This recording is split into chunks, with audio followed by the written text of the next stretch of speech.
आप किसी भी हालात में हैं, किसी भी परिस्थिति में हैं, उसमें हताश नहीं होना है, उसमें निराश नहीं होना है। और अगर खुश है तो बहुत अच्छी बात है, इस मोमेंट को एंजॉय करिए। दो चीज़ें होती लाइफ में, एक खुशी और एक गम। खुश है तो उसको एंजॉय करें और लोगों के खुशी का कारण बने, आपकी खुशियाँ डबल हो जाएगी।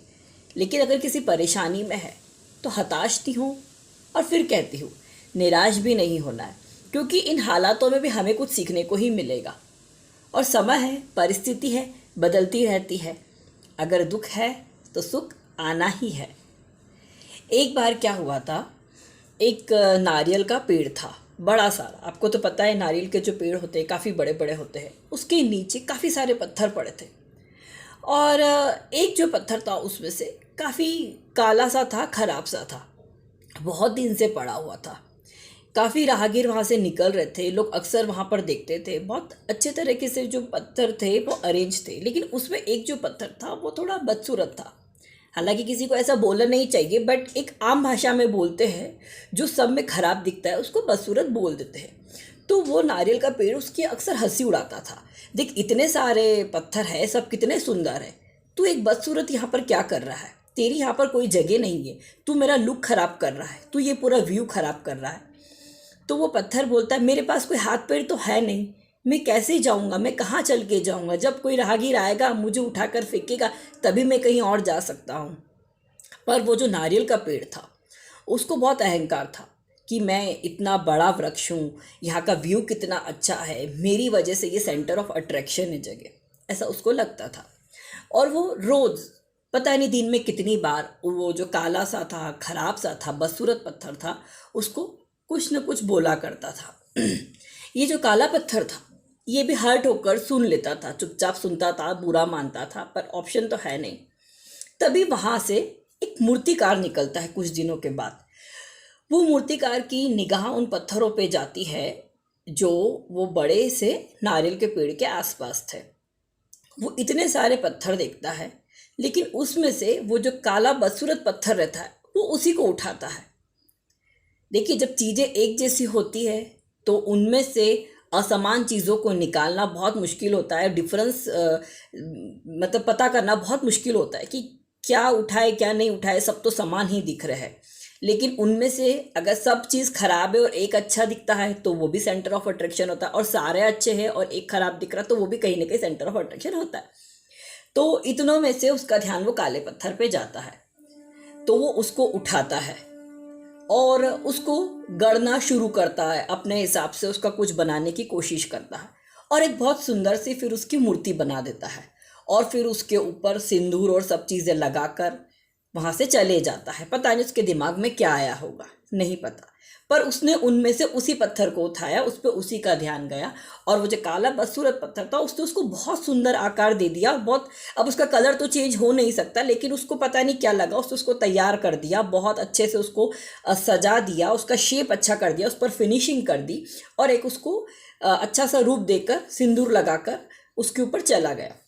वहाँ से कुछ लोग निकल रहे थे, अक्सर रास्ते में था ये जगह, तो काफ़ी लोगों का आना जाना था।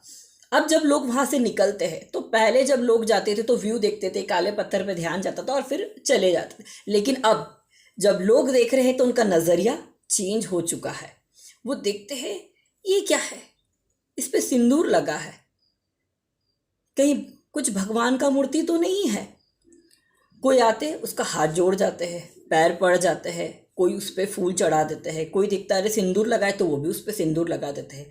अब वो मूर्तिकार था, उसको आदत थी कुछ न कुछ बनाने की, उसने नहीं कहा कि मैं क्या बना रहा हूँ, बस उसको वो पत्थर कुछ अलग लगा और वो वहाँ पर करके चले गया।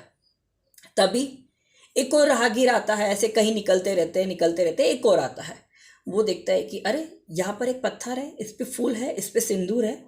वो देखता है ऊपर नारियल का पेड़ है, तो वो जो नारियल का पेड़ था उसकी हंसी उड़ाता था, उसके ऊपर पत्थर मारता है नीचे से दूसरा उठाकर, और ऊपर से एक नारियल तोड़ता है, और उस नारियल को उस जो पत्थर सजा हुआ रहता है जिसके ऊपर सिंदूर लगा है, जिसकी अक्सर ये पेड़ हंसी उड़ाया करता था, उसके पैर के वहाँ पर रख देता है और हाथ जोड़कर चले जाता है। अब जितने सब पत्थर थे इतने दिन से देख रहे थे कि नारियल का पेड़ बहुत घमंड में था, अक्सर इस काले पत्थर की हंसी उड़ाता था।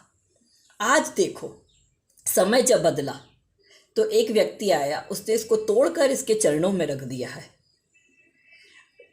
किसी कोई जज भी नहीं कर सकता है कि ऐसा भी कभी कुछ हो सकता है या इस स्टोरी का एंड ऐसा कुछ होगा। ऐसा होता है, बहुत बार ऐसे ही होता है कि जब हम खुशी में रहते हैं, जब हमारा सब अच्छा होता है तो हमें बहुत अहंकार आता है। हम अपने आगे किसी को कुछ नहीं समझते। कोई सुंदर है तो उससे लगता है कि ये कुरूप है, उसकी दृष्टि ऐसी हो जाए दूसरों को लेकर। जब कोई बहुत धनवान हो जाता है तो अपने से नीचे वालों को देखकर सोचता है कि अरे ये मेरे स्टेटस के नहीं है, लोग मुझे इनके साथ खड़ा होता देखेंगे तो मेरी रेपुटेशन कम हो जाएगी, लोग मुझे भी कम आकेंगे। लेकिन हालात और परिस्थिति कभी भी चेंज हो सकती है, कभी भी आपको अर्श से फर्श पे ला सकती है और फर्श से अर्श पर ला सकती है। तब जाकर, इतने दिन तो वो पत्थर सहता रहता है, तब जाकर ये पत्थर अब उसको बोलता है पेड़ को, देखो तुमने इतने समय मुझे परेशान करा, मैंने तुम्हें पलट कर कभी जवाब नहीं दिया, लेकिन वक्त ऐसा बदला, ऊपर वाले को मुझ पे तरस आई, मेरे भी सहने की एक लिमिट थी, ऊपर वाले को मुझ पे तरस आई और तुमको मेरे चरणों में लाकर बिठा दिया। मैंने तो किसी को भी नहीं बोला, जब मैं कुरूप था, जब मैं काला था, तब भी मैंने किसी से शिकायत नहीं करी। मैंने तब तुमसे कहा था कि मुझे समय दो, जब कोई आएगा मुझे फेंकेगा तभी मैं यहाँ से जा पाऊँगा। मैं अपने हालातों से मजबूर हूँ, लेकिन तब तुमने मेरी बातों को नहीं माना, मुझे कंटिन्यूसली तुम परेशान करते रहे, लेकिन आज तुम्हें मेरे चरणों में बैठना पड़ रहा है। तो आसपास जितने पत्थर थे उस टाइम में सबको बहुत खुशी मिली, क्योंकि हम में से बहुत सारे लोग अच्छे भी हैं, हमारे समाज में बहुत सारे लोग अच्छे भी हैं जो सही और गलत का फैसला करना जानते हैं, जो अन्याय सह रहे हैं, जिनको पता है कि हमारा वक्त बदलेगा। ऐसे बहुत सारे लोग हमारे आसपास हैं। इसलिए उस ऊपर वाले पे भरोसा रखिए, अपनी हालात और परिस्थिति पर अपना नियंत्रण करिए कि हमें कैसे रहना है। जब हम खुशी में हैं तो ऊपर वाले का धन्यवाद करना है, औरों की खुशियों का ज़रिया बनना है, और जिनकी वजह से हम खुश हुए हैं उनको हमेशा कृतज्ञ रहना है। और जब हम दुखी है, जब हम निराश है, तब हमें हालातों का सामना करना है, पेशेंस रखना है, परिस्थिति बदलने का रास्ता देखना है। इतना ही नहीं, जब आप किसी के साथ ऐसा होता देखें तो उस समय उसका सहारा बने, उसका शोल्डर बने, उसकी ताकत बने। अगर आपको कोई दिखता है ऐसा कमज़ोर, तो उसको हमें पिंग नहीं करना है, उसको परेशान नहीं करना है, उसको डोमिनेट नहीं करना है, बल्कि उसको सब्र का बांध बांधना सिखाना है कि रुको, आज ये दिन है तो कल अच्छे भी आएंगे। तो आज के लिए इतना ही, फिर मिलते हैं अपने अगले वीडियो में। और प्लीज़ कमेंट करते रहिए, चैनल को सब्सक्राइब करिए और मुझे बताइए कि आप किस टॉपिक पे मुझे सुनना चाहते हैं, तो मैं फिर आपके लिए वो टॉपिक लेकर आऊँगी। Okay, bye bye.